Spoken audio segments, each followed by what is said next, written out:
多多干杯，干干杯，为了心中的美味。多多干杯，干干杯，默契翻倍，干干杯。柠檬多多多，多多柠檬茶，胜利多多多，多多干杯吧。赛场就位，开启美味。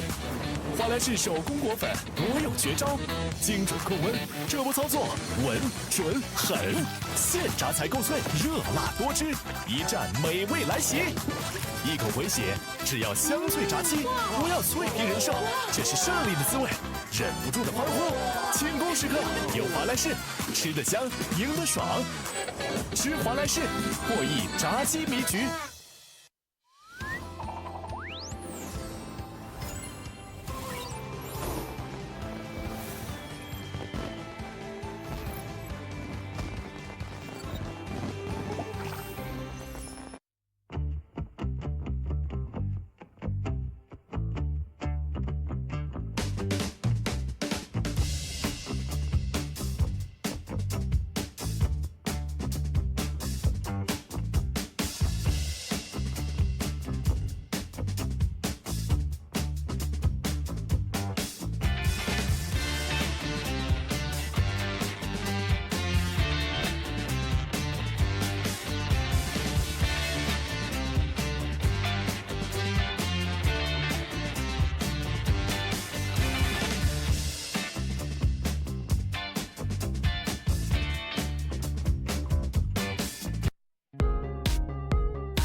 来到2026第5人格深渊的呼唤9中国大陆赛区预选赛的比赛现场，我是主持人潇潇，让我们掌声有请2支战队登场。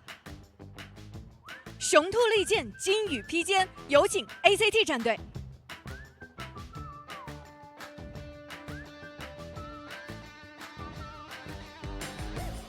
给大家拜个晚年，新年快乐！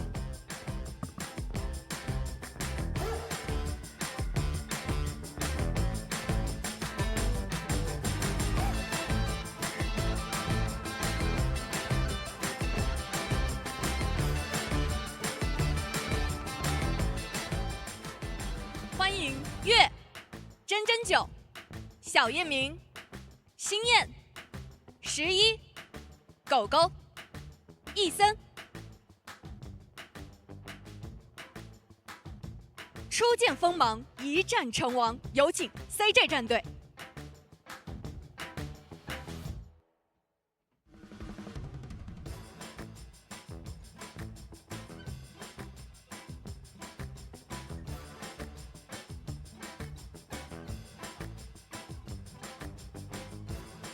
一腔热血敢战世间强者，一枪一身孤勇敢对天下英雄。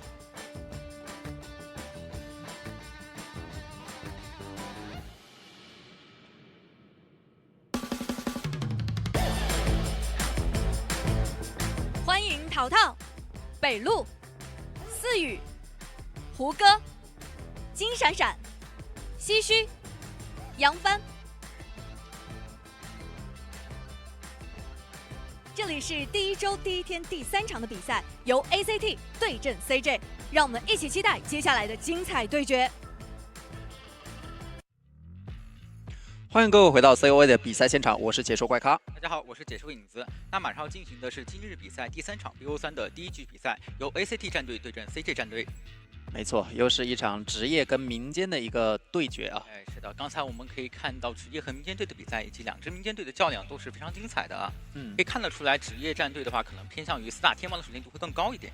对的，每次到这种深渊预选赛的时候，我就很期待在我们民间战队里面有一些黑马能够冒出来，哎，对吧？打出一些亮眼的操作，给我们不一样的观赛体验。对，而我又希望呢，职业队也能打出自己职业的统治力。哎，是的，可以看下来，就是这样前2场比赛看来，可以看到穷者方如果是职业战队更偏向于选择像弓箭手这样的角色一点，民间队的话可能更偏向于稳健一点的，像园丁啊、教授之类的角色。是的，那来看一下我们这一场比赛的地图选择。ACT 是主场，然后 CJ 这边是搬掉了里奥的回忆以及唐人街。那会选哪个地图呢？选择了永年镇这样地图。我刚才看到 CG 的首发监管是虎哥，他是有一手绝活鹿头的。对的，而且我经常观战这个大神观战里面，能看到他的一个鹿头在一些卡位方面很有技巧。对，而且永眠这张地图其实有很多的卡位点可以去选择的。是的，而且相对来说地图它是比较有一些窄道，对于他技能一个命中是有帮助的。对的，这张地图的话就相当于是求生者和监管者它都有一定的运营空间嘛。对的。就看一下求生者，其实求生者这张地图也有很多很强势的角色，像祭司的话，你要不要办？可以去考虑一下，因为对面的监管者他毕竟是有一手鹿头存在的嘛。包括像小说鸭这样的角色，其实也是比较克制鹿头的。据说是可以做到木鸭去断你的钩爪。哎，对的，如果说钩爪被打断的话，就只能被迫进入14秒钟的 CD 了。对的。就现在能看出来啊，求生者已经打法更多变了。以前是要求这种倒地 OB 要有一个很强的统治力，现在其实你会发现一些软辅它也能起到很好的效果。哎，对的，像园丁呀、祭司呀、气象学家呀，都是有一定效果的。是，包括赛场上比较稳健的木偶师啊，那肯定是非常强力的。没错，那来看一下 ACT 对阵 CJ。对 ，ACT 这边是主场 ，CJ 这边是客场。先来看一下成员介绍，首先是 ACT， 他们有伊森、狗狗、11、青燕、小野明、真九以及月。这边是 CJ 的成员介绍：淘淘、北路、次宇、胡歌、金闪闪、唏嘘以及杨帆。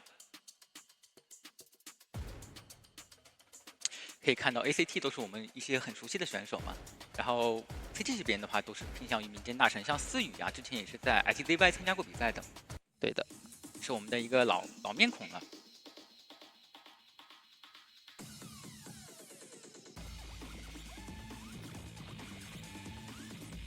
看一下这边是让 ACT 的求生者先上。在 BOE 在永年这张地图的话，可能两边还是偏向于一个保兵争胜一点，因为毕竟是 BOE 嘛，四大天王还在，监管求生者想在对面的四大天王手下拿到一个3跑的话，还是会比较困难的。没错。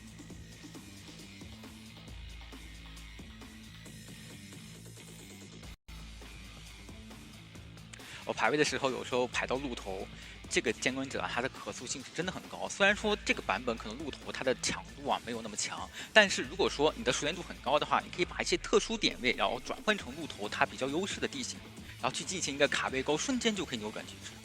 而且牵制鹿头的话，千万不能往它的一个出生点去牵制，它可能提前布好了一些这种陷阱夹。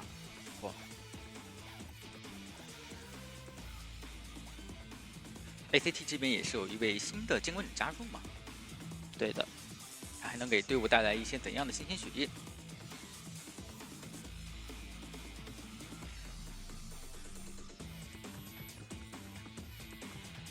好，这边是 ACT 的选手小野明，他的擅长角色是气象学家，喜爱角色同样也是气象学家。小野明在队内担当的主要就是一个牵制以及软辅位嘛，像他还会使用一些飞行家呀、木偶师之类的角色，他的牵制肯定是没有问题的。没错，能在赛场使用自己喜爱的角色打比赛的话，其实也更如鱼得水一些。对的，他之前的荣誉也是拿到过深渊8的8强。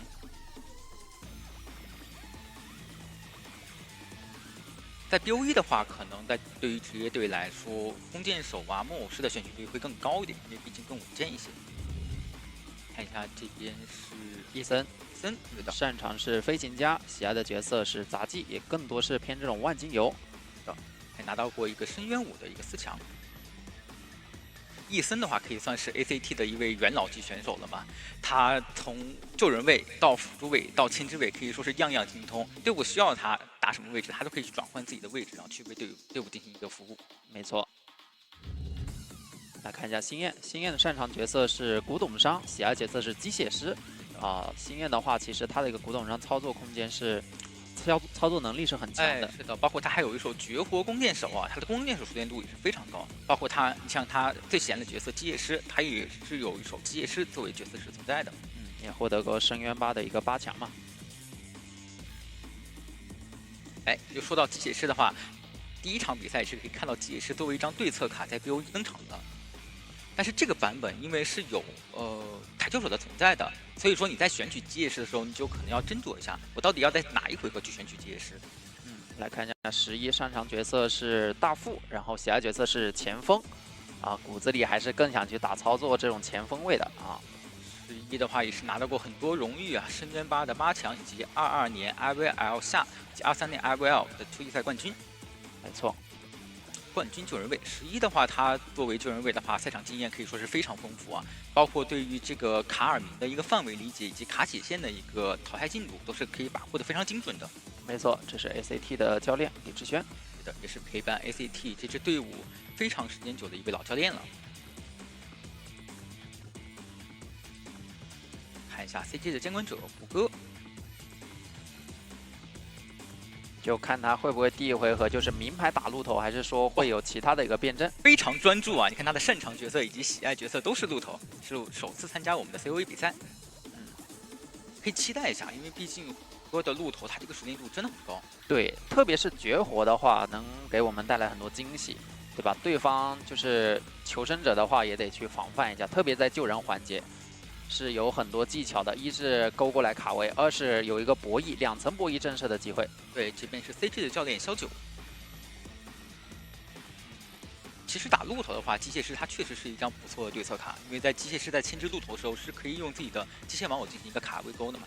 而且作为一个比较纯粹的追击流来说，机械师的一个获益速度也是让他非常头疼的。这个版本机械师你要选出来，可能唯一要忌惮的就是你怎么去牵制对面的台球手。对，得防。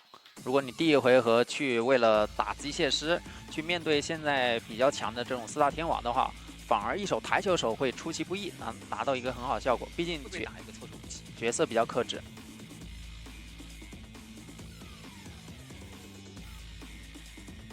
两边的选择吧，胡歌会不会在 BOE 掏出他的绝活鹿头呢？就其实民间队也有一个看点，就是你可能知道他是个绝活，但是来到我们深渊的舞台，都可能练了一手其他角色，可能偷偷藏了一手跛脚羊、喧嚣或者艾维之类的角色。对，这个时候就有一种敌在，明我在，你得忌惮一下说。 我在参加比赛，虽然我是一手绝活鹿头，但是我又有可能去把我自己的角色池去扩充一下。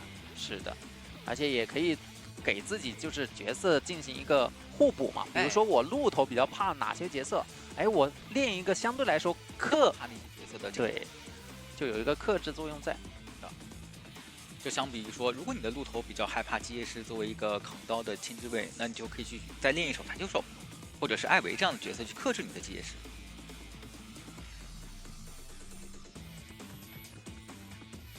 好，这边也是可以看到卡克丁女啊。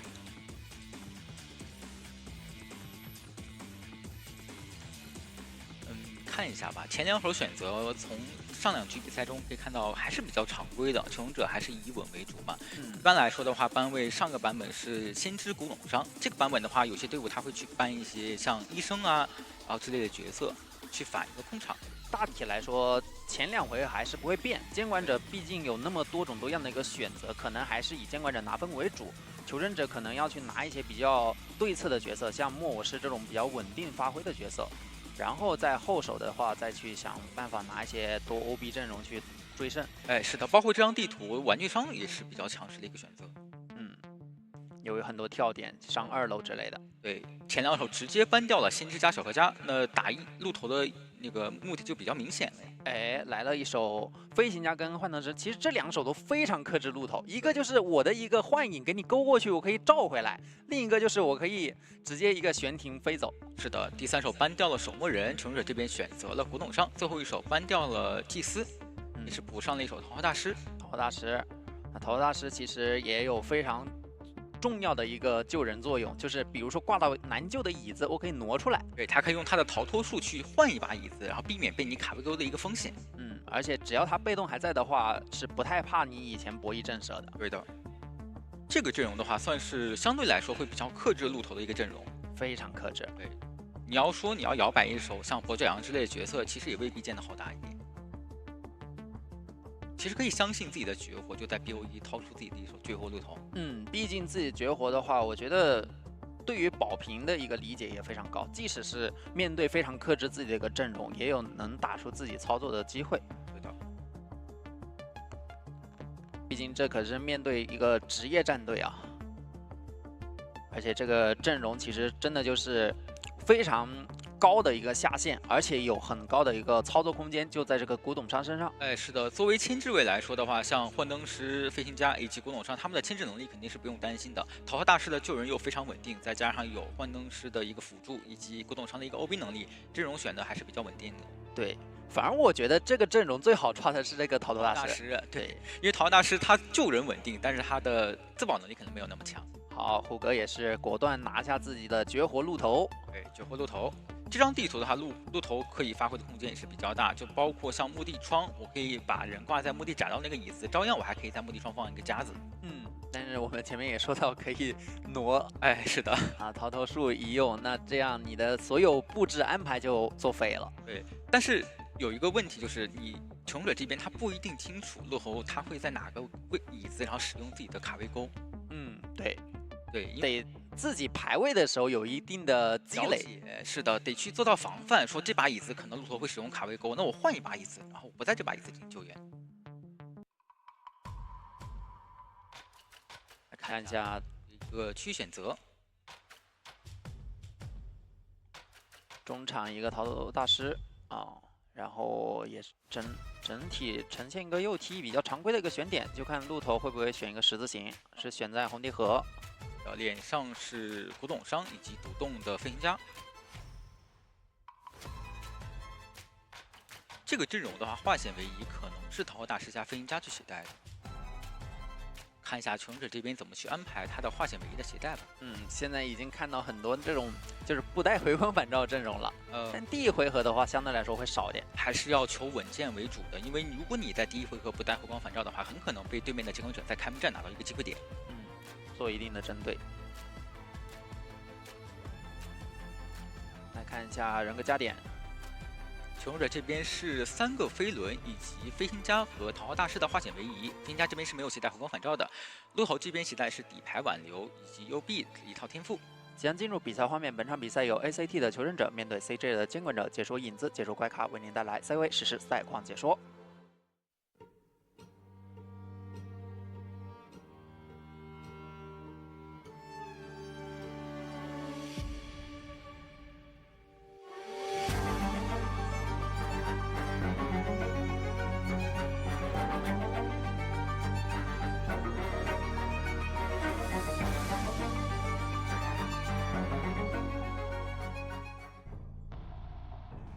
好，看一下胡哥前期的一个选择，真的就是冲着桃大师是去会好一点，因为其他2个角色真的太能费他的一个一阶技能了。桃花大师他毕竟作为一个救人位，你要携带化险为夷的情况下，那自身牵制能力可能就是一个短板了。而且这是一个单化险为夷的桃大师，提前交迷烟炉。这个迷烟炉放的也是比较细节啊，刚好覆盖住了前面的2板。在点位内，他也可以用自己的一个陷阱。那逼出来以后，看这个钩爪，先把被动打掉。那还在啊，感觉能架住，再给一刀，这一刀开得非常快。开局40秒直接拿到1刀。那进到前面的点位的话，第2个迷烟炉也得被迫交出来了。要把这个板区围住，这样自己也有更多操作空间。是的。先把摆子踩掉。能看到脚印转出去了。前面有一个勾过来的一个说法，对，只有一块短板，而自己手上没有道具，感觉这个勾很难躲了。不动了，开局1分10秒钟的一个击倒节奏可以说是非常快了，而且闪现也是没有出来的。对的，就这个阵容的话，真的救人位要做好小心再小心，对，做好这个警惕。毕竟队友都非常克制，而自己的话又只带了一个化险为夷。对的，那这样还挂到一个遗产，感觉有机会必救。好在说桃花大师这边是可以用自己的逃脱术把自己的椅子从这台遗产机给挪走的。这是这个角色非常强势的一点，就是可以自己主动选择挂哪里啊，不干扰机子。那这样飞行家过来有一个博弈的空间，直接打了，拿状态。因为接下来这个11的桃头大师也没有牵制空间了，只能由化险为夷倒得远一点。对，尽量倒在墓地的方向，然后再用逃脱术，然后不干扰一下对面的自身的密码机嘛。没有牵制空间的话，也意味着这个角色没有太大的一个拯救价值，特别是密码机还不太够的情况下，我觉得下一步就果断的卖掉好。而且这边还是有闪现的。挪一下。想了一想，如果挂这个椅子的话，那刚才放的这个陷阱的话可能会消失掉。是那一手放到另一把椅子。那这样的话卡着就好了。换到一个马路机，算是强拖一点时间吧。但这个点好像是有一个卡位钩的一个说法的。嗯。那幻灯师不太怕啊，幻灯师感觉还是想来偷，放了一下技能，想过来再进行救援一波。对。因为接下来救下来的话是有机会一直扛到密码机压好，最后2台已经在修了，救下来看能扛到倒吗？直接放夹，侧刀，弹了一下，感觉要掩护到板区了，扛到了，扛到了。那这样的话，虽然手上有闪现，但是桃花大师的身位已经拉开了。是鹿头非常怕扛刀，因为你接下来的钩爪的话有目标挡住，你就勾不过去。对，而且2个人都是携带了回光返照的，密码机马上够了。高低差，钩爪好像帮不太了，能压好，要压好了。那求生者可以去贴另一侧的水套门，让桃大师在墓地牵制就可以了。对的，想勾到陷阱上、夹子上，能勾回来吗？如果能勾回来的话，还可以再用第2个钩压个起身。哦，勾回来了，勾回来了。那拖一下吧，下个技能的 CD， 毕竟这里是一大片空地。是的。下个钩锁的时间还有4秒钟，直接选择亮。但是开了之后被鹿头这边压到了一个起身啊，那桃大师是一个挂飞的淘汰状态。而且技能也还在，底牌也有。有一个幻灯师的帮助点门，直接传送，传过来门还是不开够。而且飞行家没有回光返照，这状态不是很健康。对的，手上的这个喷气背包有点失误了。失误了，飞轮也是没有交出来。那这把的话，应该就是偏向于一个保平了。等一下，现在挂到墓地门那个位置，墓地门只开了40%，还有机会能争，才一半。对，但还有一个满棍的古董商，直接放下来，想直接守门，看一下有机会吗？能勾回来吗？放一个技能，飞轮规避了一刀，那这样就只能被迫回去挂一下伊森。是，那这样挂上就能保下一个平局。对的。还是很惊险的，前期的一个击倒速度非常快呀！在桃花大师他确实比较有逃脱术嘛，可以多为队友争取一点时间。而且总体来说，有一个逃脱术在，不太能够干扰到密码机啊。套一个化险为夷以后，外面密码机也一直在破译。对的，抓救人位有一个好处就是能闷掉一个化险为夷，但是坏处就是外面密码机实在太快了，太快了。而且你看鹿头他说到底还真的是比较怕求生者进行一个扛刀的。第2波幻灯师救援，如果说这一刀扛到了，那密码机就有可能直接压好。对的，也是很可惜吧，最后的时候没有说是那个回光返照没有起好，而导致说被鹿头压到了一个起身，然后拿到了一个保平局的局面。跟他的一个走位也有关系，他是想倒到墓碑嘛。但是墓碑的一大片空地，你是很难躲这个钩爪，然后又踩了个夹子，也是就孤注一掷了。当时那个局面，他确实只有说是先放一个陷阱，然后把鹿头，然后把对面求生者勾过来之后，才有机会进行一个保平嘛。对的，关键性的一勾也是成功命中。那第1局上半场是双方互相保了一个平局，下半场的话就看哪边能率先破冰。对的。保下平局的话，双方都还能够接受吧。但不得不说，这一把的角色上来说 ，SCT 其实大出血了。是的，像古董商啊、飞行家、桃花大师以及幻灯师都是比较贵的角色。幻灯师的话，在这个版本，我的理解是非班即选。是的，作用很大。你像上一局的话，它其实密码机那么快，有它很大的一个功劳。对，其实。包括在最后开门战的时候，那个密码门能开掉，也是因为它的这个灯片，然后增加了10%的破译加速，然后才能把这个密码门开掉的。对的。所以说这个角色还是有很多可研究的地方。对，其实这个版本啊，监管者想搬对面求生者是搬不完的，还有很多强力角色可以去选择，比如说园丁啊、教授啊，然后之类的，像梦偶师这些角色都是可以去考虑一下的。看一下本场的赛后数据，这一把11牵制了119秒。星焰的话更多以破译为主，这把古董商没有机会发挥然后小夜明是36秒，伊森是22秒。不过这边是命中求生者次数11次，击倒次数为4次，最终拿下了一个平局。胡歌不得不说，这一把虽然求生者那一波关键性的扛刀一下子打出4人开门战的面，但是他后面非常的冷静，非常冷静啊，也算是抓住了唯一一个平局的机会嘛。对的，包括前期的追击啊，也是非常亮眼的。就前期在追击桃花大师那一波，几波的处理呀、通过勾掩体一个震荡，然后拿刀也是非常迅速的。是的，就整局下来，我可以说是没什么失误。对，鹿头这个角色上限所在就是在于这个扛刀。如果说能打到针对刀，那我就有正胜面；但是如果说这个刀针对刀打不到的话，那可能就要被求生者无限拖到节奏了。对的，非常怕扛刀扛技能的一个角色，就是他主要追击能力就摆在他这个愤怒链爪上，而愤怒链爪又被一个模型，比如说一个人卡着交不出来，那么人就只能越隔越开了。看一下双方换边，对于 SG 的求生者来说，这把要保平争胜；对于真人9来说的话，也是要看能不能拿到一个3抓，为队伍带来一点优势。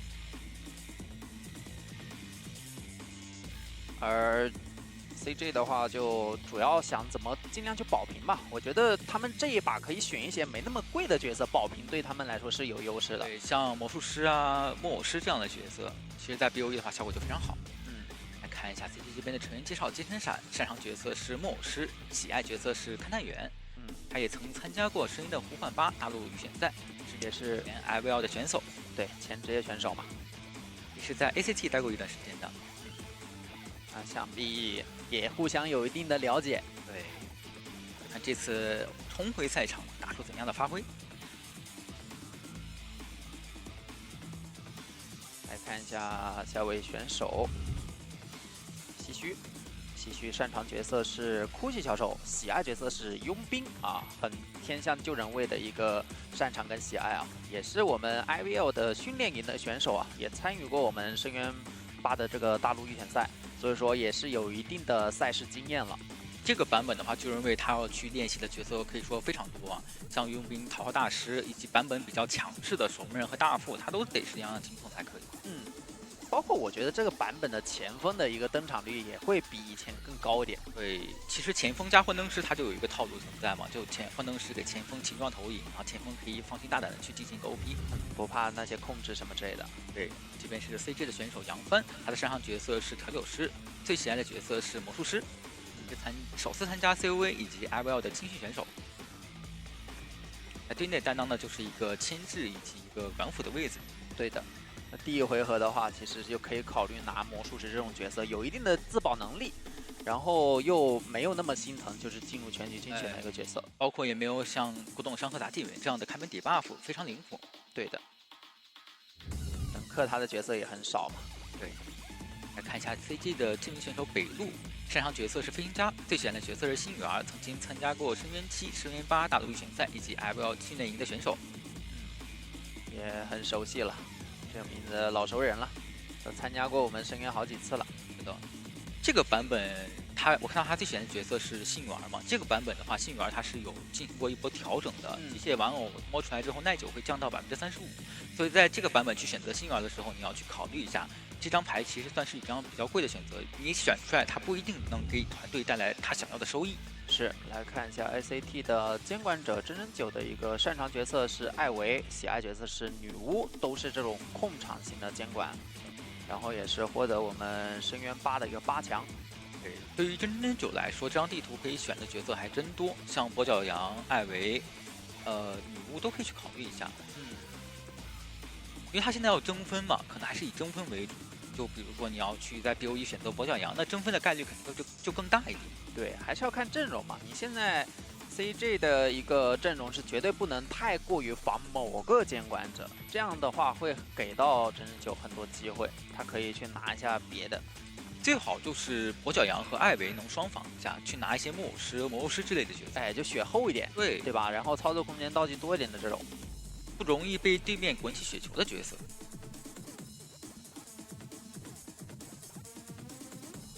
可以看下来，就前几场的比赛看下来，目前的版本也是慢慢偏向于两边均衡来发展了。就求生者他这边他是有操作空间的，监管者这边他也是有操作空间的，就看两边谁能打出来自己想打的。是。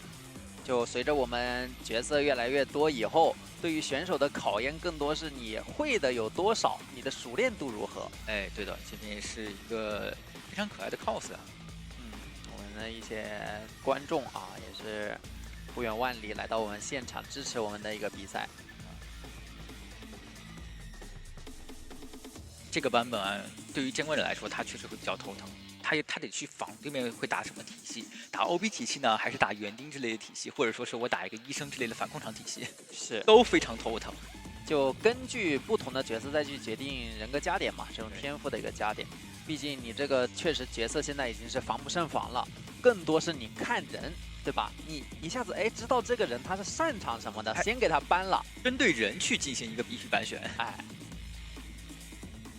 或者就是针对一个位置，比如说你这个辅助位啊，或者说破译位或者救人位，我都给你搬掉，让你打不了这种体系。是。那进入 BP 来看一下，上来是搬的医生，意有所指，想打控场流吗？先知也摁掉，古董，大副，前两手选的还是非常稳健加常规的。大副作为 BOE 登场的救人位是比较强势的。木偶师被 ban 掉，其实我觉得如果 CJ 他们保平就能够就是规避对方主场的话，那其实木偶师要抢，对。因为木偶师的话，他毕竟对于真人9像跛脚羊和艾维都是比较好去有一个稳定下线的嘛。选出飞行家，那跟刚刚阵容是有点相似。最后一手入殓师，以稳为主，想在 BOE 两边先进行一个保平。对，ban掉魔术师了。入殓师其实也是比较不怕你控场型监管的。对，这个阵容也算是仿到了这边真人9会去打一手歌剧，打一手女巫或者艾维嘛。但是也其实透露出 CJ 他们的一个求生者啊，就是比较想去操作的。如果只是想保平的话，那其实像我们前面说的魔术师啊、木偶师拿出来，稳稳的总归是没有错。但是他们还是选择相信自己的一个熟练度，相信自己的操作，去拿这种古董商飞行家就有一定操作空间的角色。毕竟 OB 位它的上限摆在这里嘛，如果说你能打好，那 OB 位的上限就非常高。是的。这个阵容的话，真人9 BOE 如果想争胜的话，可能还是跛脚羊争胜面会更大一点。可以拿跛脚羊，毕竟跛脚羊在面对入殓师的灵柩的时候，他是有一点反制空间的嘛。对的，其实你说他搬了医生拿个艾维，我也觉得可以理解。就是无论抓谁来说，我以他的一个熟练度，都是能够在3台破以前能抓一个人。对的，要打艾维的话，那飞行家、入殓师以及大副这边可能就不太好进行一个针对，就只能在你古董商手上进行开刀了。跛脚羊，确实，这个阵容打羊的话，上限会更好发挥一点。对，毕竟是有棉阵嘛，也可以配合地形创造一些黑楼，让你没有办法去太好的交道具。对，而且入殓师如果开局一旦被找到，就包括你飞行家被找到，你都不能说是通过自己的空气背包稳定飞掉我的牢笼的。对，他现在的一个跛脚羊嘛，也有一定的调整啊，就看一下调整以后的一个角色表现了。对的。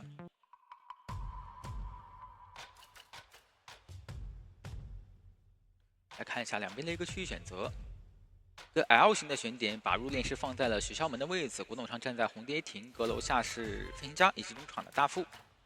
这个选点的话，跛脚羊前期就没有办法太快的去选择自己追击的一个目标。但其实跛脚羊也不怕前期逛街嘛，我可以前期去把中场救人位逼一逼，攒一攒愿力，再去找我想追的人。这个阵容的话，求生者肯定是以保平为主，就看他们能不能打出他们想要的效果。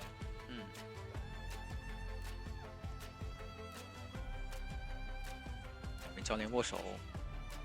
开局的话，应该还是先去赶一下大副，就看求生者这边的化险为夷是谁来携带。大副、飞行家都携带了化险为夷，对。然后这一把的话，其实双坦是多过于飞轮的。飞行家和入殓师这边是没有携带回光返照的，跛脚羊这边携带是挽留加底牌的一套天赋。现在进入比赛画面，本场对局是由 CJ 战队求生者对阵 ACT 战队监管者，由解说怪咖、解说影子为您带来的 COA 实时赛况解说。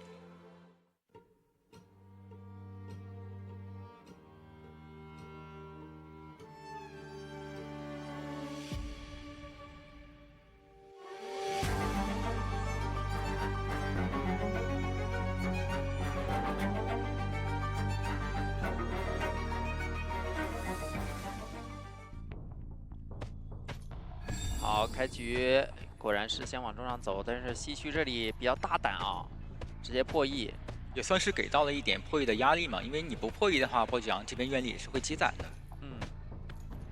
想来找入殓，但入殓这里很聪明，没有第一时间选择破译，进行了一波反跑。那在脸上呢，就是北路的古董商。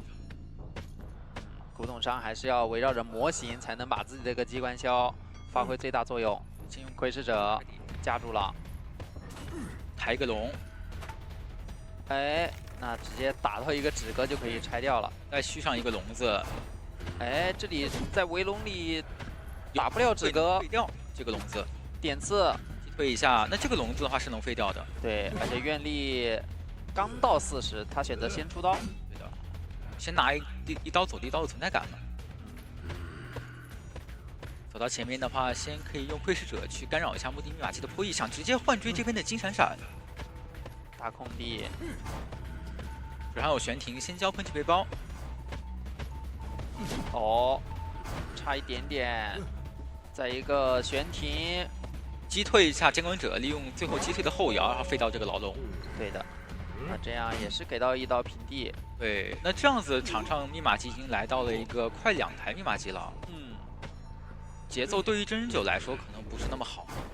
金闪闪还有操作空间，这里给到第一刀。接下来就看能不能再废一个围笼了。先交出喷气背包。没有废掉。那击倒时间是来到了一个1分45秒，场上密码机大概有一个快3台的进度，而且是闷掉了一个化险为夷啊。只有大副一个人在外面想挂地下室，大副已经提前贴过来了。我讲地下室的话是有一定威慑力的，是只要愿力够多的话，甚至能打一个救不下来。但大副已经提前贴过来的话，应该是能够交表稳救的。先要出第一段海上怀表。哦，但是被蒙到了，而且还卡住了一些位置，应该也能扯。毕竟这里不太好高地插交围笼，堵住一个，想打一个落地刀，但是2连龙，对，先击倒这边的飞行家，先拿一刀大副的状态。金闪闪不想再倒在地下室了，赶紧将背包拉走。想回头摊一波大副吗？前面这台红蝶亭的话，也是一台遗产机。主要的目的还是要干扰住墓碑这一台。对，而且也可以限制一下大副这边的走位嘛，让你救完人之后没有办法那么方便的撤离。看一下北路接下来的一个救援了，他是被拦截到，已经提前给到一刀，会救不下来的。一大片空地，先框住，一判你钻过来。直接击倒，哇！人没救下来，自己还搭上。手上有愿力的情况下，大副这边也不太好进行补救。西区过来，哎，给了一刀，不至于倒地。就看先击倒一下飞行家吧，毕竟飞行家它是一个挂飞的状态。有一个车，但是其实跛脚羊是这里选择换追，声东击西，先摊一下大副。他觉得只要站住墓碑这台密码机，即使让你上挂飞的飞行家活了也无所谓。对，而且这边能把古董商挂上之后，你大副的自愈还好不了，可以双挂地下室。是。真9这里是不把重心放在淘汰一个人保平上啊，他是想要多抓了。是有多抓面的，他只要能站住墓地这台密码机，外侧求生者就只能被迫去新起。对，一定插台整机。而且这边入殓师救人是很难去进行地下室救援的。对，救不太下来，大副已经没道具了，也没有办法去分担压力。这个人可能只能被迫卖掉了，但是你卖掉的话，我可以乘胜追击啊！我大副当着我的面交过自愈的，那我是能锁定你大副的方向的。是跛脚羊的机动性，直接一个围笼过来击倒。对，而且是一个黑龙，大副这边还没有办法钻过去。入殓师选择先补密码机，大副已经没有自愈了，只要能锁定入殓师位置，他也知道飞行家还在远端破译新的密码机。4抓了，看到脚印了，一个后撤跃龙预判。哇，快速击倒！大副这边没有自愈，那入殓师这边的话，决定先把自己的棺材留一下，去看能不能跑一个。这里开掉，一个短板博弈成功。那这样子的话，也算是给求生者这边缓了一口气吧。只是大副这边没有自愈，会没有事情干，能在地上爬一下。是，得爬到入殓师那里，是入殓交个自愈，再把大副摸起来。对，这个盖板还是非常关键的。真人9这里也很聪明，他觉得我击倒了飞行家，意义也不大，我反而是把你没自愈的人守住。对，这样你机子也修不了，人又摸不了。他得站住这台81的密码机以及这台57的目的密码机才可以。是2台密码机都在自己的一个围笼范围内，然后再看对面求生者会不会给机会，直接一个跃龙过去击倒。求生者这个时候其实什么都拖不出来，但是真人9这里的话，切时长就可以大胆去排人了。对，还能攒愿力，能嗅到这边飞行家的位置吗？身位卡得很好，没让真人9看到。想要起杀心了，把入殓师击倒，入殓师就只能交灵柩，因为他也没自愈了。直接击倒，那这边的话得灵柩反生了。外侧飞行家也是趁追击入殓师的时候把大副摸了起来。2个人强修，修是肯定修不开的，只能差太多了。不过这波入殓师通过自己的一波灵柩反生，也是让3个人都进入了一个可自由行动的状态嘛。哦，这个围龙，哇，幸好闪闪这是反应过来了。对，这把飞行家的博弈可以做的是非常好啊。西区走到脸上了，这边大副是没有自愈的，如果被击倒的话，不要被拉扯了。而且其实也可以牵着往2台密码机中间去丢，不一定挂。这边是看到了中场密码机是在抖动的，选择挂一手吗？挂了。那2台机都在修。有个问题就是2个人他都没有携带红光返照，如果说有人被击倒的话，那这样的还是救不了这些大副。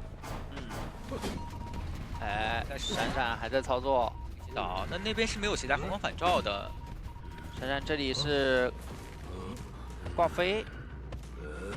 挂吗？直接挂，他觉得大副要淘汰那么久的时间，完全能找到你2番的位置。这边入殓师的位置，手上有飞轮，飞轮躲一刀击倒这边的大副，但是没有用啊，因为大副这边是没有自愈的。击倒入殓师完成了一个4抓。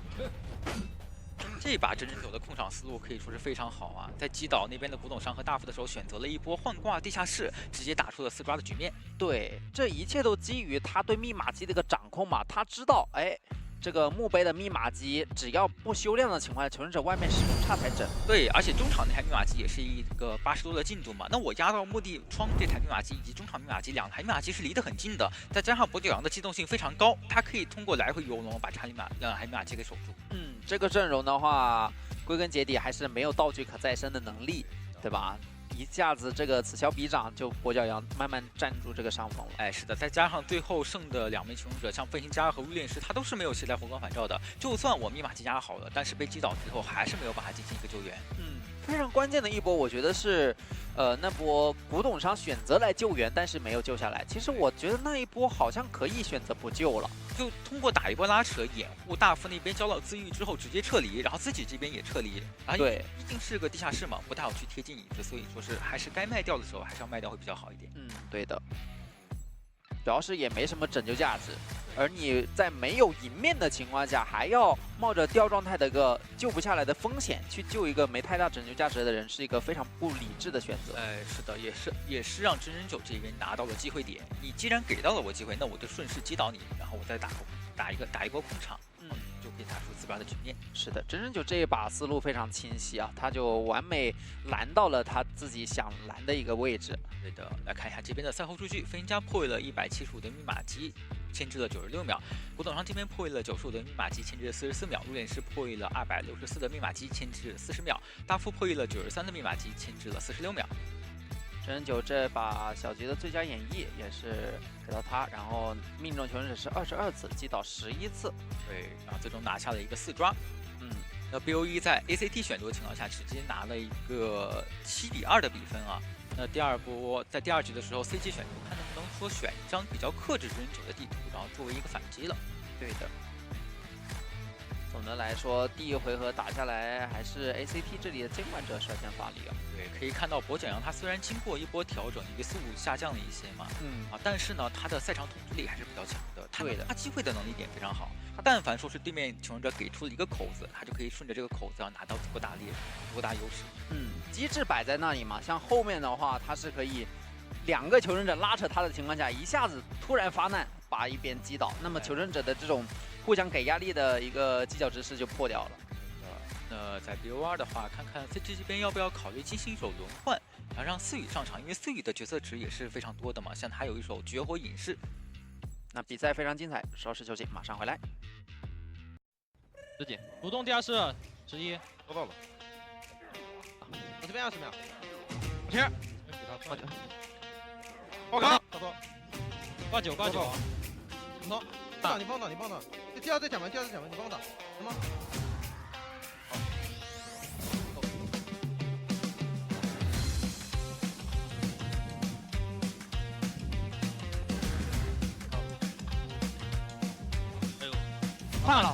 换了，主要是我没自信。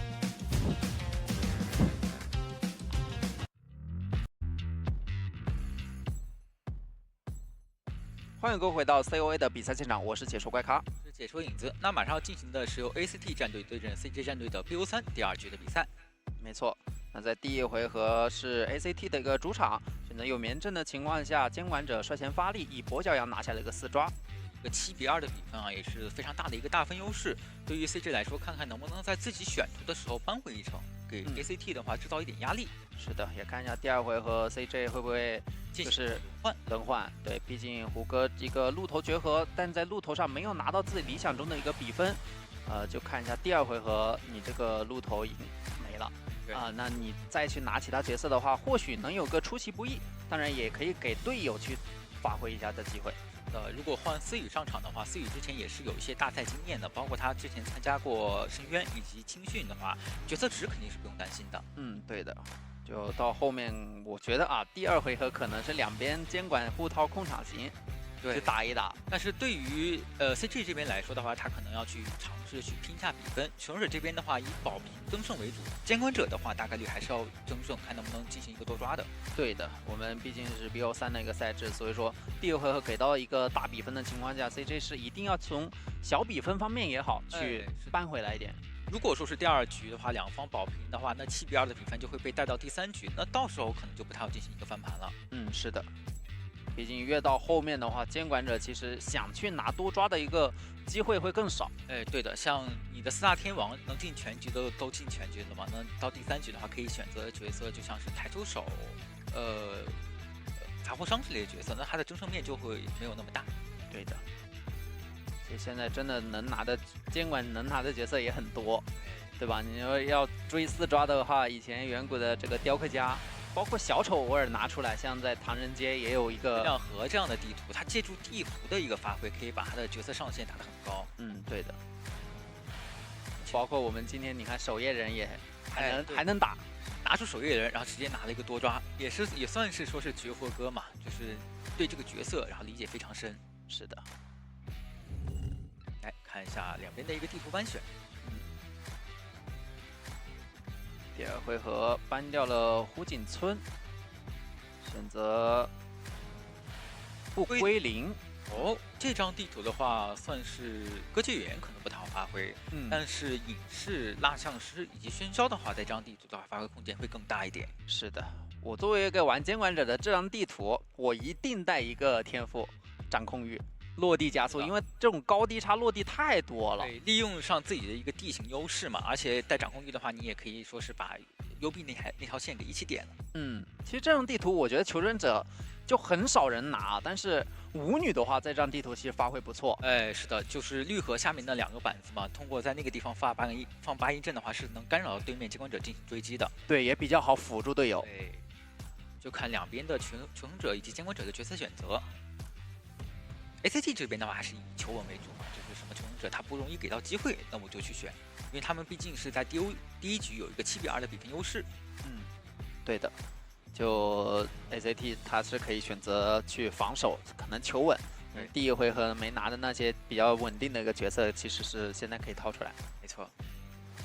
看一下这边是让求生者先上，ACT 选边，那让求生者先上吧。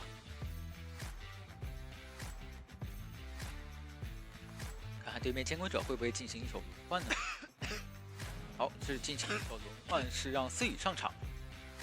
那思雨在这张地图的话是有可能去打一手他的绝活隐士的，对。而且这张地图它比较空旷，也有是去释放他的奇迹。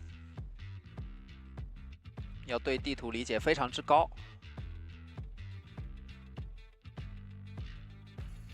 这张地图其实对于 ACT 来说，他们甚至可以反手去选择一手入殓师，去针对对面的角色池。对啊，我反而就现在求生者完全可以接受保平的情况下，拿个入殓石，你说高低差那么多，放个灵柩很舒服翻个身。而且通过自己的灵柩反生了之后，也可以说是不干扰队友的遗产修集。你追我就追我，你如果说我牵制不动的话也没有关系。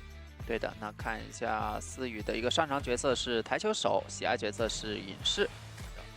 拿到过深渊8的12强以及 IVL 的新训选手，这2手都是一个控场型，而且带一定追击属性的一个角色。对，感觉不出意外就是这2选1了。对，因为他现在要争上线嘛，为队伍把这个劣势给扳平。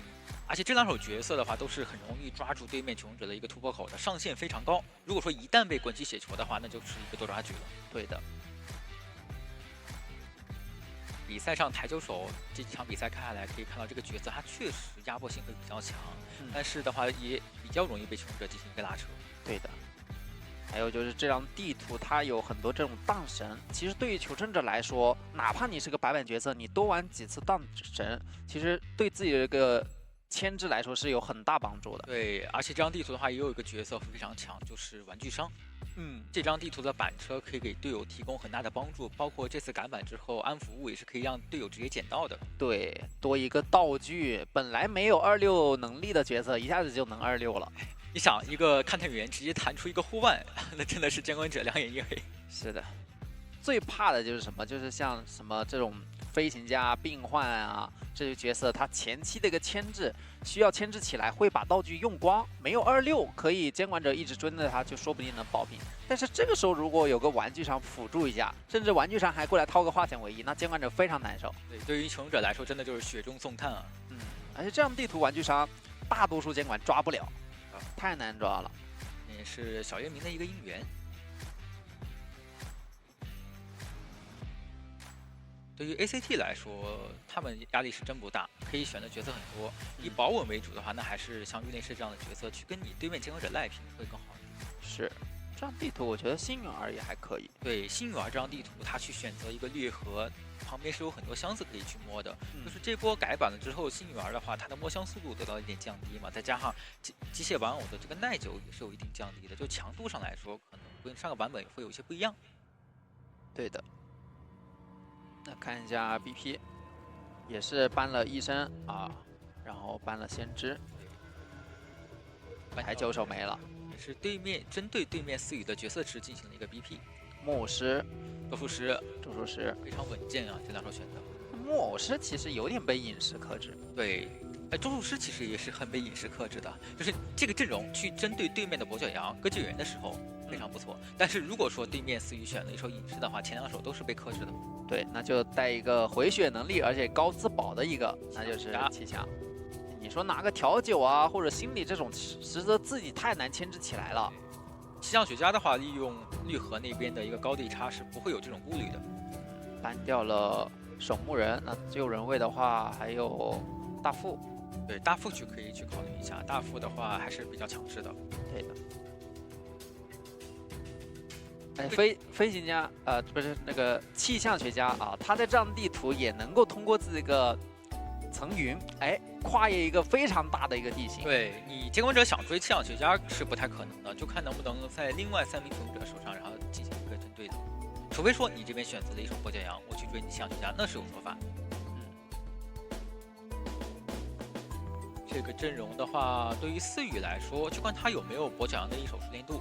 如果有的话，他是可以去选的；如果说没有的话，或者说是熟练度没有像隐士那么高的话，他可以相信自己去选择一手隐士。因为这个阵容的话，他打隐士是有一些挑战还不足存在的。是的，其实艾维也可以考虑。是的，争上限高的监管者都可以去尝试一下，因为他现在要争分。歌剧的话就暂时不考虑了，无论是地图还是这个阵容都不太适合歌剧去发挥。是的，包括喧嚣也是。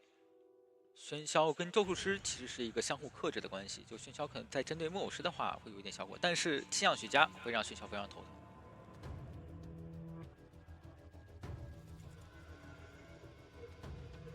ACT 其实这一局是完全可以带2到3个花钱位移的。你看阵容上除了咒术师，其他都可以携带。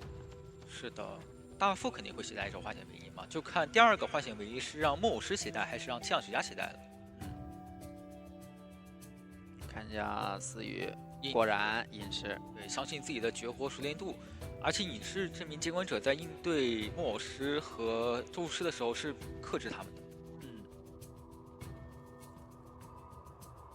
这张地图隐士的发挥空间也是很大呀，而且有一个比较危险的点，就是这张地图它的地下室离中场很近，如果说一旦刷在了绿河附近的话，是非常有机会能挂到绿河附近的地下室的，所以求生者一定要注意这个问题。对，一定要前期做好沟通。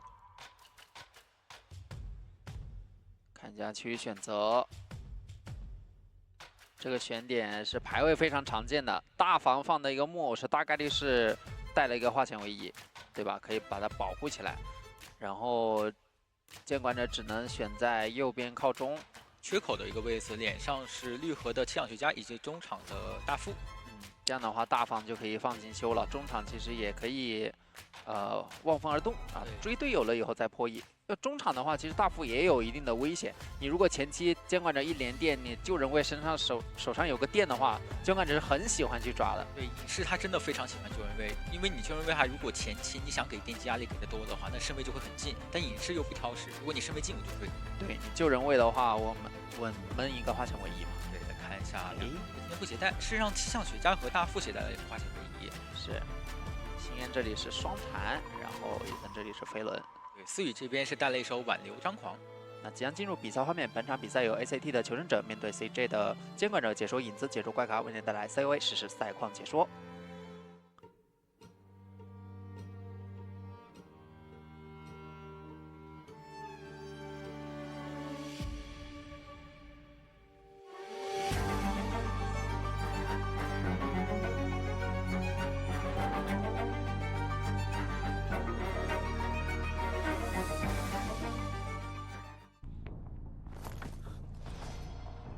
开局先连电，哎，11这边也是想原地混水摸鱼一波，蹲好了，但好像已经往他脸上排了，看到了脚印，但是并不想追，想去追一下伊森的咒术师。是，这边利用高掩体去规避你的奇迹上电。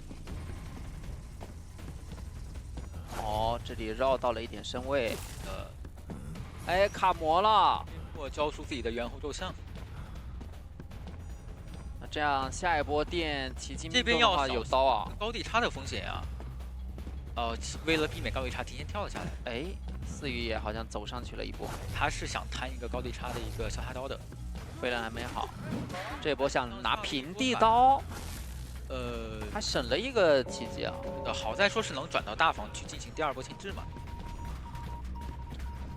闪现也快好了，就看下一波飞轮跟闪现的博弈了。这边上好了，看到木偶师陪跑，一个降一个在临，2个人都上到了，能帮扛。先打咒术师，手上有3层猿猴咒像，就看这个猿猴咒像怎么释放。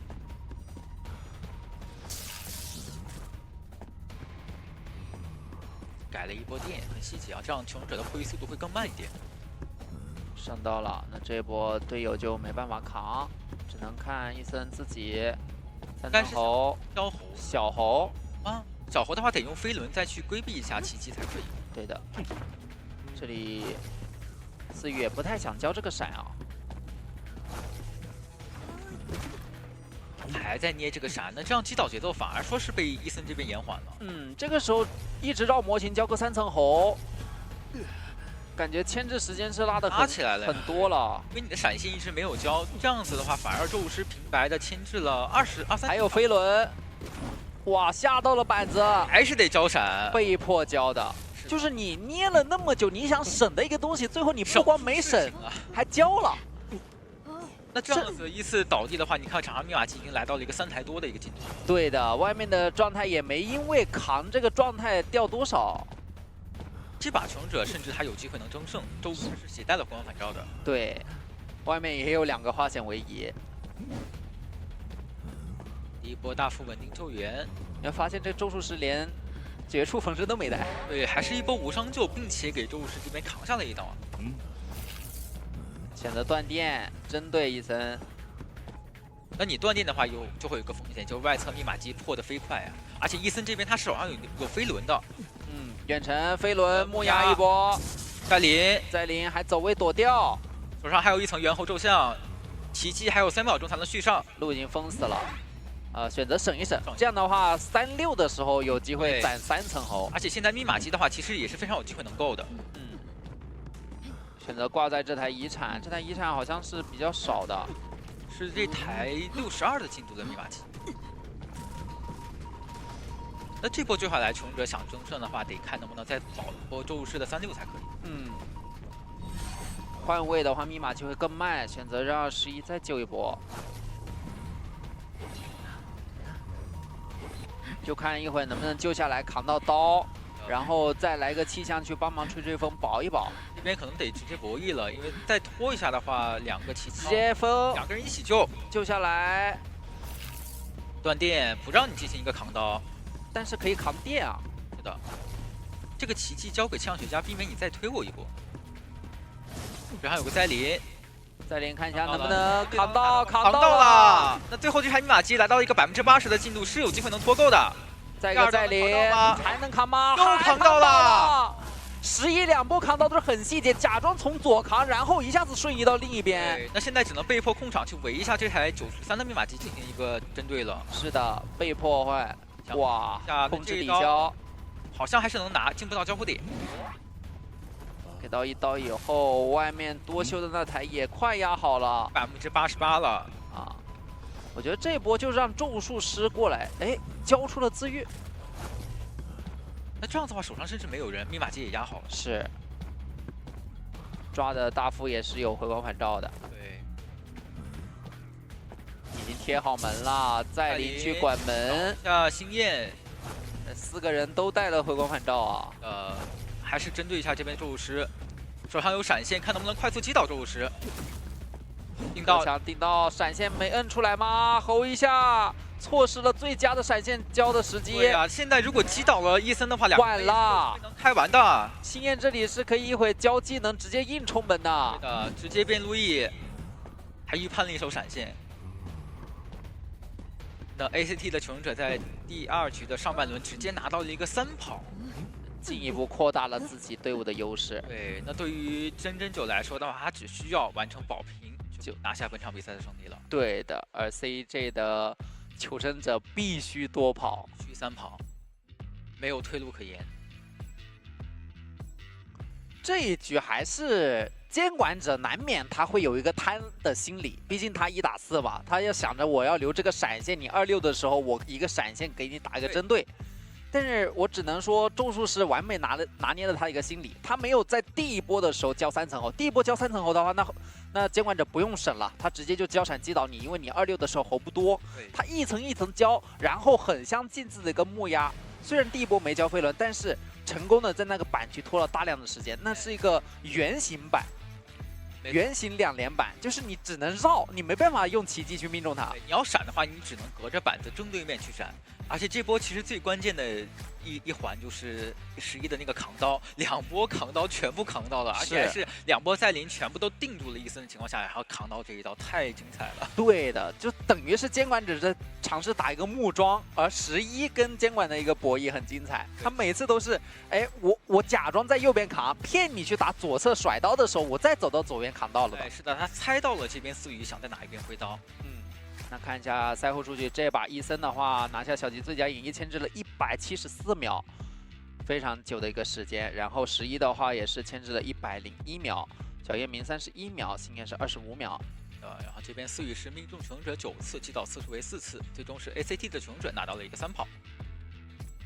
很精彩啊。其实伊森他第一波没有交飞轮也是应该考虑过的，因为那个时候如果交了飞轮预判闪现，其实如果没预判到，那你第二波26是没有飞轮进行1波26的。那我倒不如说我硬吃你的闪现，我把这个飞轮省下来，在第一波队友把我救下来之后，利用这个飞轮去突破你的奇迹，是非常关键。算是每一波都被穷者这边拿捏到了吧。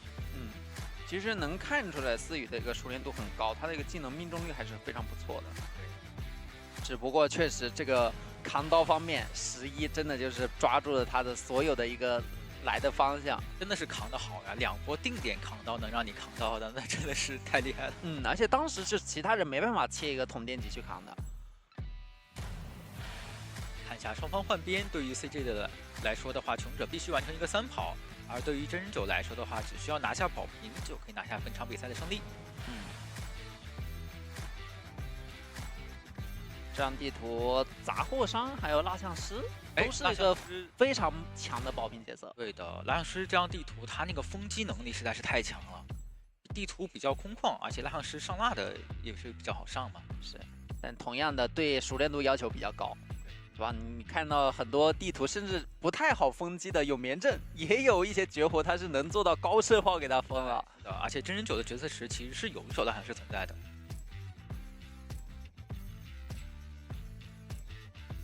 压力很大，对于现在 CJ 穷者来说，因为他们必须争一个3跑。是，现在就不能考虑省不省角色池了，首先要拖到第3回合才有机会。对，而且就退一万步讲，你真人9拿一个歌剧演员，虽然说这张地图可能不是那么好打，但是对于歌剧演员来说，你想快速击倒再保个平，其实也不是什么难事。可以考虑带这个风窗加挽留嘛。对，就带个闪现。带闪现追击倒节奏就可以了。对，毕竟你追击还是很厉害的。像杂货商呀也是非常好保平的一个角色。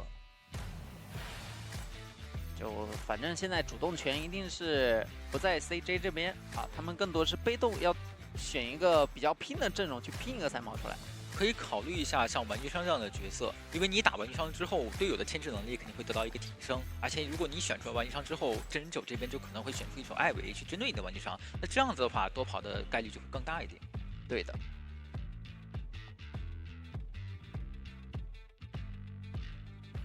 看一下两边的一个战术安排吧，都在思考，穷者这边想怎么3跑，真人9这边想怎么能稳住这个平局。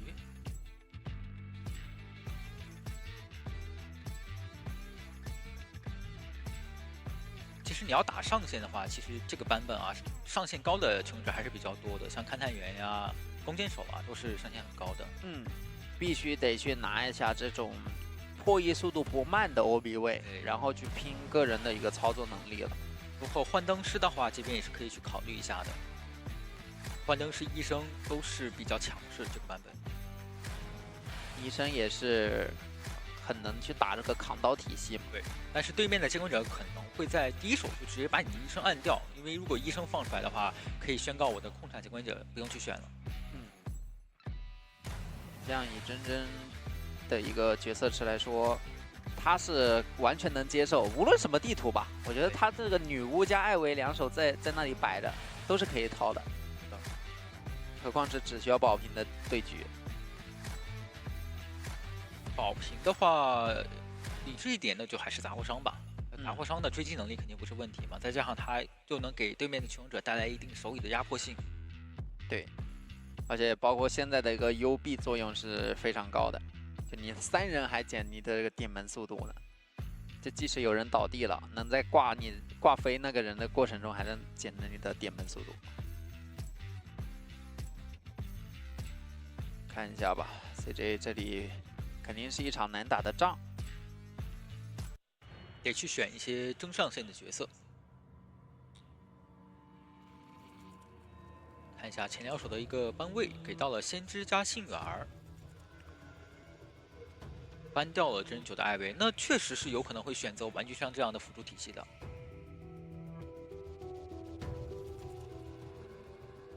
看前2手魔术师加魔师反而是稳健了起来。那也可以，就通过自己的一个强行牵制吧。操作只能靠这个牵制去拖了这2手。第3手搬掉了幻灯师，不想让你去打一个体系，或者这个时候拿个 OB 位，要么勘探员，要么那得拿一个弓箭手比较强的角色。对啊，你不能光靠这个牵制，万一你牵制不太够，或者说差一点点的话，得用 OB 位来弥补这个缺口。对 ，OB 位它的上限摆在这里嘛，虽然说它有可能会带来一些负面收益，但是它上限也很高。不能把命运交在对方手里，还得把握在自己手中。救人位的话，佣兵和守门人都还在，甚至他们有可能就是放弃这种稳定的救人位，选一手前锋也是有可能的。是的，就看这个幻灯师搬的也，幻灯师搬的还挺好的，因为幻灯师如果说跟这边的前锋打一手配合的话，那可以把前锋的 OB 能力提得更高一度。对的。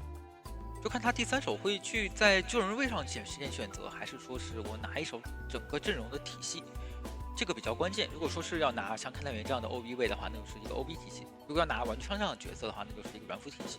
问题在于你在面对你队友是木偶师还有魔术师的情况下，你拿一个勘探员或者拿一个弓箭手很尴尬，对你只能保队友，队友保不了你。是的，选了一手气象学家，这个阵容可能更偏向于单溜一点。单溜，那你能不能自己把这个密码机溜够？就差一个前锋，然后真正把前锋摁了，那你除非就拿个野人呗。哭泣小丑，哭泣小丑也行，也是，这个确实是一个不错的选择。对，哭泣小丑他破译 debuff 没有那么高，救人位的同时兼顾一定的 OB 能力，包括陪跑能力。这个阵容我们刚才说它缺少什么，就是 OB 能力，刚好最后一手补出了哭泣小丑。那这样子阵容在保证自己破译速度的同时，又具有一定的 OB 能力。但哭泣小丑他的一个 OB 能力非常有限，就得是什么密码机可能差个10%，然后他站在脸上2手往那一放，对吧？架着你不敢让你签，他可以把求生者就是炸下来，但是不一定能把那个求生者给保不活，很难保活。大多数的时候你除非是交互炸下来的话，也扛不太到刀。就看前期能不能用自己的这个火箭帮助队友进行一个陪跑。还是要靠个人的一个牵制。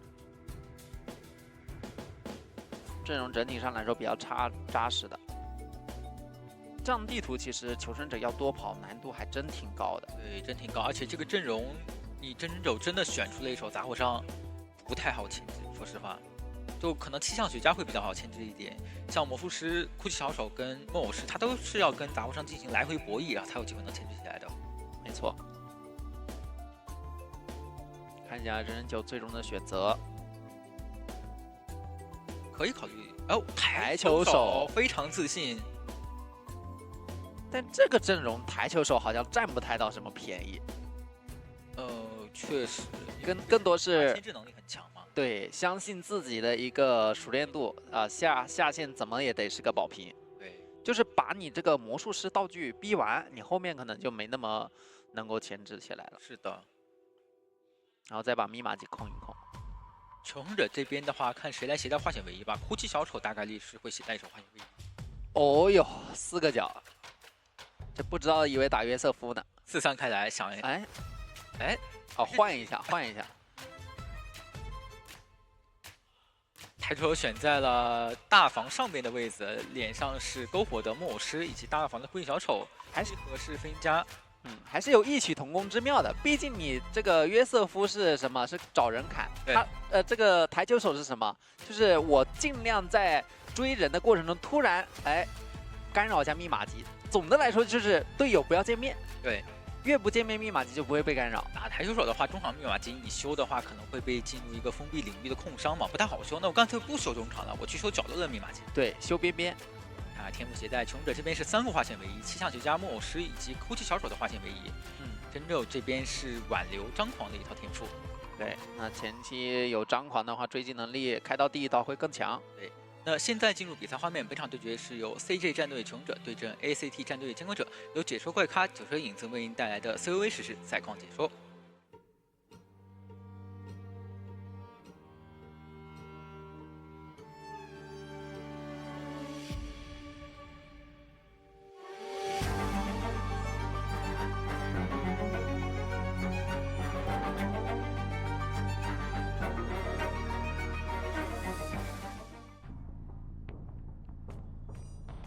开局的话，先往大房方向移动，这边是唏嘘的哭泣小丑。他想把哭丑的道具逼光吗？哎，一个倒车想变红光反绕，感觉能反绕绕到，到了，直接绕到了一波大的。但是第一时间没有出轻刀，如果出轻刀的话，感觉是能打断的。对，因为抬手手的一个重刀延迟会比较长嘛。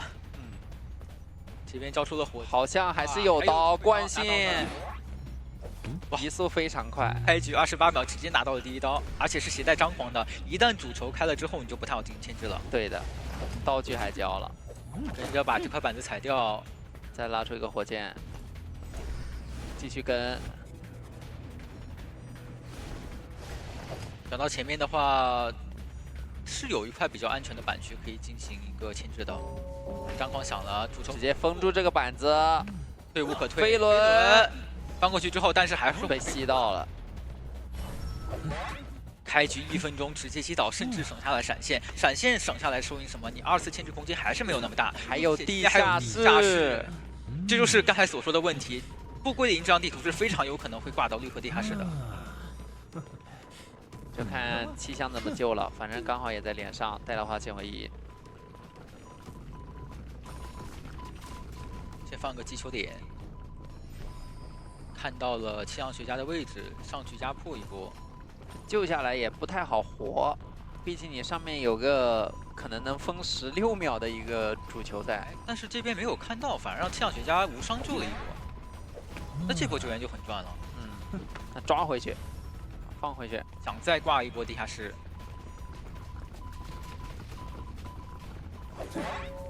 再打一刀2阶。他现在，反正他的一个目标是保平，只要一直针对这个唏嘘，能够在开门战前淘汰。对，再用闪现击倒一个就可以完成保平。对的。所以说，即使亏了一点，也还能接受。再挂地下室，地下室，莫尔师也来到近点了。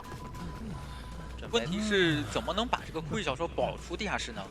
就不能冲，得在地下室扛一刀以后，哭丑拉火箭出去。哎，是的，必须扛到刀的话，那可能就会被刚才一样主球吸走。那问题在于上面的主球怎么处理？得2个人来救，就是下面救了以后，上面有人主动去吃那个主球，而且这边又是偷偷摸摸的，然后跳到了地下室。哎，多扯一会儿，这边要小心闪现。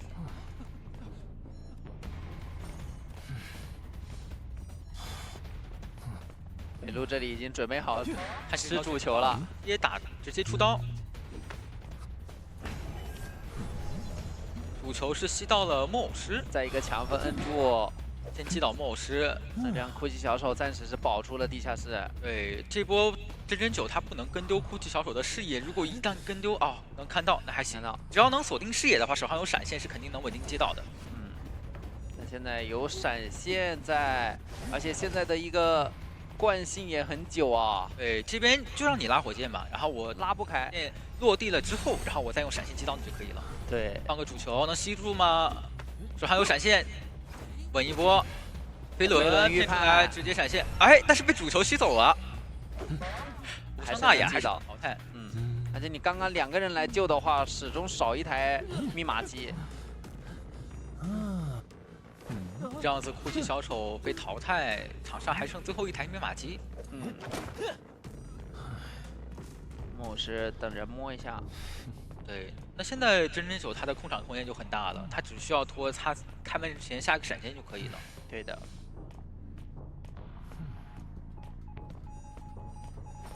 先封一下这边的密码机。这3台密码机是还比较近。对，你一个封闭区域能封2台，那大房那里也能封到中场。这张地图抬球手他确实也比较强势啊。魔术棒规避一刀。进到前方的双板区有一个牵制空间，这里板子还比较多。他其实对于真人九来说，现在就去消耗一下对面求生者的一个道具以及板区资源就可以了。嗯，对的。大房修比较多了，准备去大防控。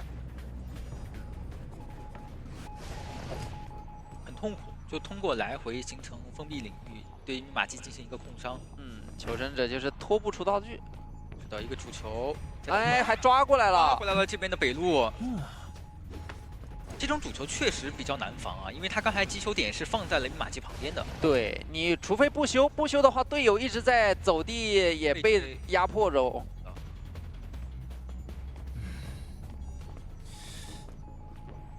看到很艰难，感觉又来一个主球，这波应该是没抓到。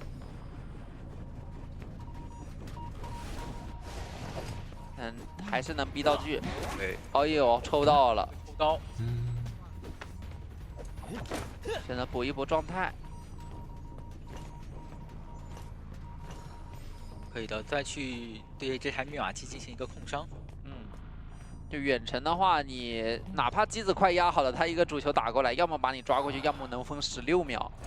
现在穷者收机的时候，他就得小心，有可能冷不丁一个主球就过来了。对。那边在调状态，这边离气象学家的身位还是比较远的。这波倒是让求生者抓住了一个打状态的机会点，缓了一波。对，3个人也算是对于台球者来说是回到了满状态。台球者他这个击球点是可以无限生成的呀。脸上是金闪闪的木偶师，继续走路，看能不能逼路易。交个主球，吸到吗？没吸到。闪现接打，讲起上挂节奏了就。可曾听闻凌迟流台球手？还是决定继续控场，因为我的击球点是可以持续不断的恢复嘛。我只要站住这3台密码机，我可以拖到我第3个闪现好。是，也不给你这个补状态的机会就行了。每一个监管者，像这些控场监管，他都有他自己控场的手段嘛。台球手就通过自己来回不停的释放击球点，对密码机控伤，然后来控场。比掉火箭，直接过板又拿到1刀。那密码机的话，其实现在的一个进度是越修越多了。主球激活了这边的气象学家，那还能再拿哦。强风推开了一波，规避了这一刀。放弃中场那台，选择着重修大防跟绿河这边的机子了。哎，这个没有放进去，来回去压迫一下对面求生者的走位。这边是有机会能击倒的，这个板区可能不是那么好进行博弈。外侧那台74的密码机在开了，先放个主球压迫一下走位。应该是不太好能牵制到密码机压好的，而且那台80多的密码机又被控伤，达到了70多的一个进度。他应该知道密码机控不住的，选择挂一波吧。对。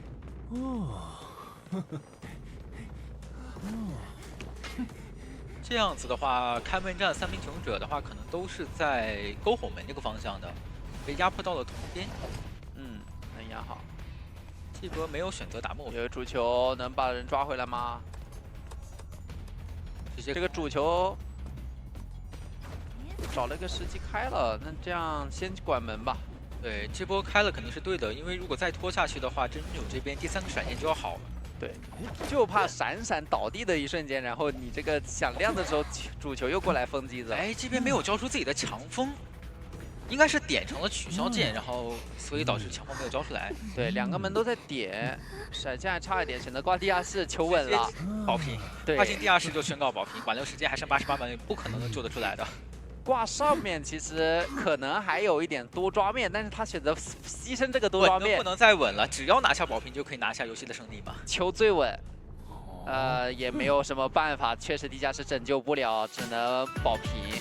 那也是恭喜 ACT 获得本场比赛的胜利啊，非常干净利落2比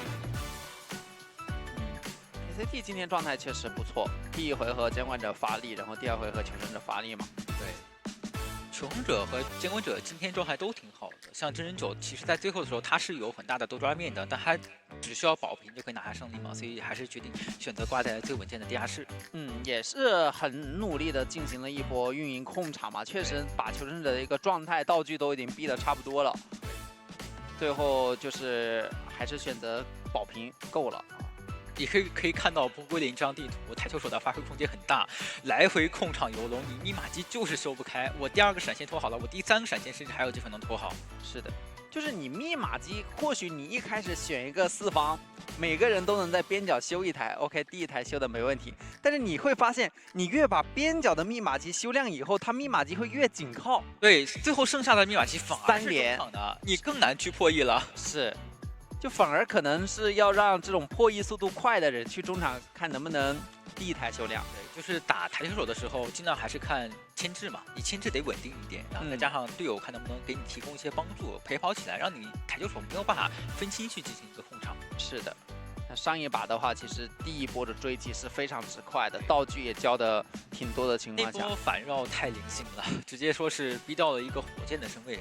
对，一个火箭算是被迫拉出来的嘛。嗯，然后拉了以后还给到岛，就牵制最怕就是你道具交了，同时还给到岛，等于是亏2波。对，而且波龟林这个大房它真的是非常有反绕术哈，包括2楼的那2个破洞口，监管者就喜欢倒红光，从第一个破洞口，然后到第2个破洞口进行一波反绕。对。但感觉这些东西都需要自己去察觉、去听那个心跳的大小范围，是，甚至直接点吃过亏啊，下次就长记性了，啊。可能就职业队天天训练嘛，也是有这种套路，也是求生者这边也是很难去被这种东西给套路到嘛。就你排位的积累也很重要。对，是的。那看一下本场的赛后数据，这一把的话拉扯了那么久。所以牵制这个演绎分啊都比较高，甚至魔术师这边是破译了395%的密码机进度啊，很难修了。对，真人9这边是命中求生者14次，击倒次数为6次，最终拿下了一个平局，2比0拿下了比赛的胜利。闪闪107秒，北路是86秒，西区97。对，这个阵容确实前期来说啊。只要假如没有那一波反绕的话，我觉得台球手是比较难处理的。这个阵容就开局我们可能还在考虑说会不会去追击一下篝火的一个木偶师，因为木偶师这边他是携带了一手花显唯一的天赋嘛，对，牵制台球手可能没有那么好牵制，啊，直接去大房追击大房的哭泣小手，然后一波反绕，然后拿到了机会点。对，等于是找了一个最硬的骨头，还啃动了。对，是完全意想不到。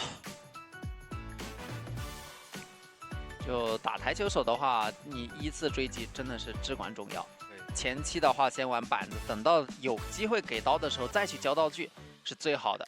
对，那精彩回放已经准备就绪，我们去看一下吧。感觉想魏飞轮，一直，下刀红电能扛。那我电走了，压长了。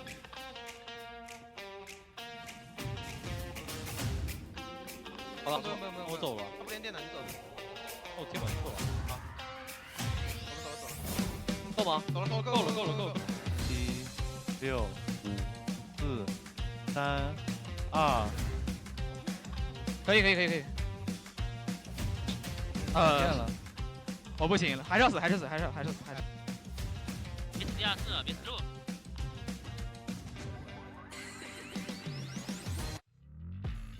也是回顾了一下这一场的比赛的高光。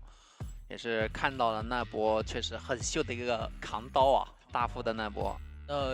卡哥，你觉得今天 MVP 会给哪名选手？其实我觉得每个人都有机会，毕竟是双向奔赴。是的，求生者这边在第2回合发力，然后真人9这边是在第1回合发力。伊森今天的牵制也可以算是可圈可点。对，我把时间拖够了，再加上第2波利用飞轮去进行了一波26。是的。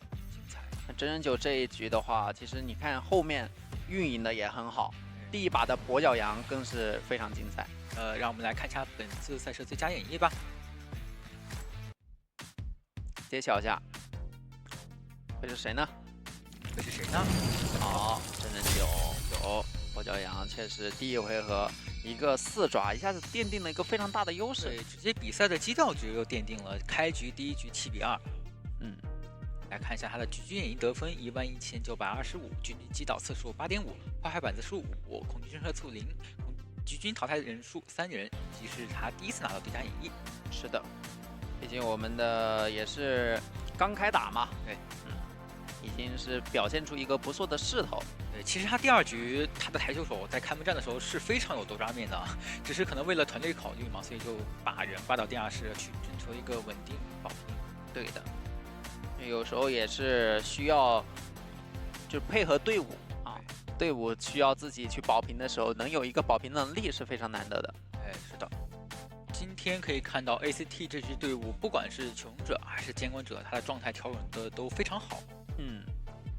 两波配合，两波扛刀，也算是把前期的一个节奏完完全全稳住了。是的，但是我们的预选赛也是比较残酷的，两个小组先得8个队伍决出1个名额，后面才去打什么复活赛，所以说道阻且长。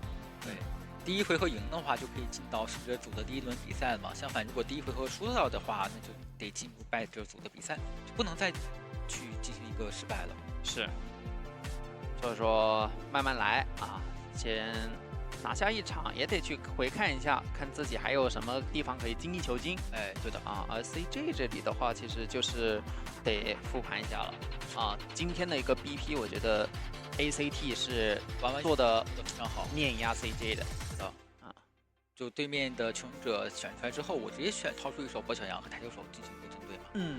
就我们理解的第一回合的话，只要你去拿，像第2回合你这个魔术师跟这个木偶师，你又不是不会，对吧？你第2回你拿出来，说明你们会打运营的情况下，那你为什么第1回合不拿呢？只要第1回合拿同样的这个用了以后，假如能保下平局，角色上血赚，那第2回合就可以去慢慢谋求自己突破了。而且可以看到真真九对地图的理解是非常好的。第1局他是选择了用连阵这样地图，直接掏出一手比较强势的跛脚羊。第2局的话是不归零这种地图，也是掏出了一手抬球手，比较好进行一个控场。对的，就还是要去找问题吧。对于 CJ 来说，ACT 就看一下后面会打谁啊，得研究一下对手。是的，如果说能连赢3局的话，肯定每个队伍都是有这样的打算嘛，就直接能胜者组晋级到我们的就是线下了。确实，毕竟这个深渊啊，这个开局的时候这个奖金池啊，就看得人很心动啊。是的，那精彩采访已经准备就绪，我们把画面交给主持人吧。Hello， 大家好，欢迎来到赛后采访，我是主持人潇潇。首先恭喜 ACT 战队拿下今天比赛的胜利，我们请到了伊森和11来到赛后采访，请你打个招呼吧。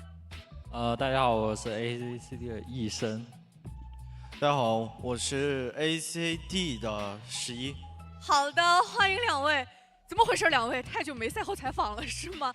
然后就熟悉一下流程。那今天确实，因为我刚才也在后台跟大家讲，就是从秋季赛大结束，然后再到现在，感觉好像再次见到观众隔了很长的时间嘛。然后今天回到了我们的赛场，然后2比0非常的顺利。觉得今天整个队伍的一个表现，包括求生者的沟通或者监管者的发挥，大家觉得是在一个比较满意的一个阶段吗？11。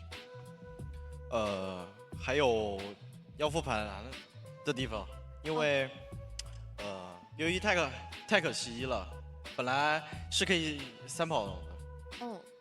就是感觉好像还是在慢慢的找回比赛和竞技的一个节奏，对吧？毕竟太长时间了。那易森呢，就是今天面对对面，其实监管者的这2手角色，对于我们平常来说可能不是那么的常见，但是你们是不是其实已经有去在做一些角色池的准备和布置了呢？因为胡歌是一个榜将知名的鹿头王的嘛，然后肯定有防这些的，然后另一个也是有经常见到过。已经针对他们的绝活做好了准备了。能看到今天我们求生者的发挥，我觉得还是非常亮眼的。但是11说有一点点不太满意的地方。那11，你刚才说第1局有点感觉能3跑的，是怎么个事儿呢？就是后面开门战，当时没有想到，就是幻灯师给我一个灯片，然后就算被勾，然后伤害延迟，然后我也可以倒到角落，这样给队友拖时间，然后那边门就可以开了。场上的局势瞬息万变，有点意料之外了，结果最后有一点可惜，但是还是很顺利嘛。今天因为毕竟还是2比0，所以我感觉第1局无伤大雅，因为毕竟第1局还拿了一个大比分的领先，真真也是拿下了一个4抓，今天还是最佳演绎。当时一开始在备战间看那个4抓的时候，是不是心情也是挺跌宕起伏的？易森来总结一下，因为11说他开局都有点冒汗了。是的，确实过山车一样。对。最后觉得比较关键的一个节奏点，帮助真真9完成4抓，你会觉得是在哪一波呢？都有吧，地下室因素以及后期换挂那些点都很关键。还是看后期慢慢的一个控场，然后最后稳住了优势，拿下了最后的胜利。但是看到第2局的时候，因为第2局是一个3跑嘛，其实我觉得第2局你们2个也是有完成一个非常漂亮的一个配合，因为前期伊森是被手追的，然后开局咔嚓拿了一刀之后，后续自己的一些牵制思路啊，包括规划，会不会觉得还是对细节上的把控是有一点点要求严格才行，不然还是比较危险的呢？是的。突然后台发出了一阵爆笑，好像是真真九笑的，对不对？这个太熟悉了，太熟悉了，他真的好好奇，好想把真真九拉到台上来采访一下，你们在后台干什么？可能是在看我们认真的赛后采访。那一局当时后期的一个牵制思路，要不要来复盘一下？复盘给真真九听一下。后期主要是不要被打到针对嘛，然后就是一个扛到一个修脸上电击就给压力就好了。然后也关键的扛到了2个降临，对。对。然后最后有11扛到的那2刀也很至关重要。当时11是怎么去看对面的这个出刀的这个方向，然后就怎么完成？运气好。真真九这个时候怎么不笑了？刚才笑这么大声。那最后你扛到2刀之后，其实场上的局势也是非常明朗，然后再到刚才完成的这波，真真九也是通过台球手最后成功收掉了今天这个2-0的比赛嘛。虽然今天我们没有面对到，但是我们可以看到今天的这个台球手很多都是在中后期面临一波拉扯，所以面对这个角色，今天他的这个表现，2位有没有什么针对这个角色的一些小想法？谁来总结一下？就是挂飞一个，然后拿点数风电机，然后拖闪现 CD。大概玩法就是这样。基本就是这样的一个运营和剧本嘛。那还是能够看到，其实我们今天大家一个状态非常好的，然后刚才听这个爽朗的笑声，今天赢下了这个胜利，应该还是对士气非常有帮助。后面的一个比赛有没有什么规划？包括有没有什么想对队友讲2句的？有什么想对真真九说的吗？刚才在后台笑那么大声，伊森。希望他以后多笑笑。听到了吗？真真九多笑笑，爱笑，运气不会太差。那11呢？11有没有什么？就是因为今天我们最后赛后采访都是让大家给自己认识的小伙伴在这次深渊加加油，有没有什么认识的小伙伴要在这里祝福他一下？祝福一下闪闪。刚打完。对。接下来加油。争取进入小组赛。是的。大家都要加油，老队友还是新队友。现在我们所有的深渊的选手们，我能够看到在后台大家的状态非常积极，也是期待大家在接下来比赛当中的表现。那也是感谢2位来到赛后采访，再次恭喜 ACT 拿下今天比赛胜利。接下来即将进行的是我们今天最后一场比赛，让我们稍事休息，马上回来。